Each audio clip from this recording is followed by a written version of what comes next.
ফাইটাৰও jet দুখান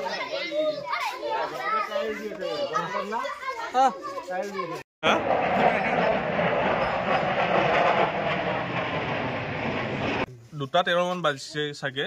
মই আৰু মোৰ বন্ধু আছে মোৰ লগতে দুয়ো চোতালতে কিবা কথা পাতি আছিলো এনেতে এটা আৱাজ শুনিলো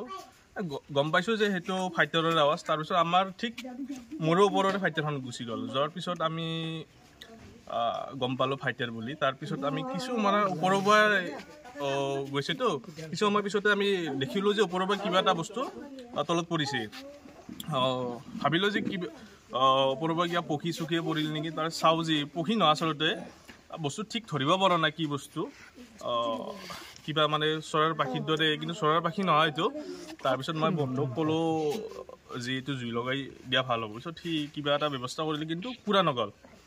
তাৰপিছত নিশ্চয় গম পালো যে এইটো পুৰা নযোৱা কিবা বেলেগ ধৰণৰ কিবা এটা মেটেল হ'ব চাগে মই আৰু মোৰ লগৰ একজন বন্ধু একজন চটলত বহি আছিলোঁ বহি থাকোঁতে নাতে ৰাফেলখন না কি জাহাজখন আহিল আনতে একদম মাথাৰ ওপৰত দি গৈছে অচাত দি গৈছে কিবা এটা ফেল দি আন পালোঁ তাৰপিছত যে চাওঁ যি বস্তুখিনি তাৰপিছত পল্লাক আৰু ক'লৈ এটা ভাবছে মই কিবা পক্ষী চক্ষী পৰিল নেকি কিন্তু পক্ষী নহয় কিন্তু এই বস্তুটো পৰিছে এই বস্তুটো কি হয় নাজানো কিন্তু জুইত জ্বলাই দিছিলে জ্বলাই নাযায় মানে কিবা বস্তু আৰু নাজানো কি বুলি সন্দেহ কৰিম যে নাজানো আৰু নামে নাজানো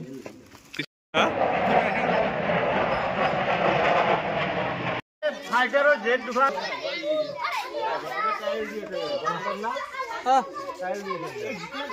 দেখে দি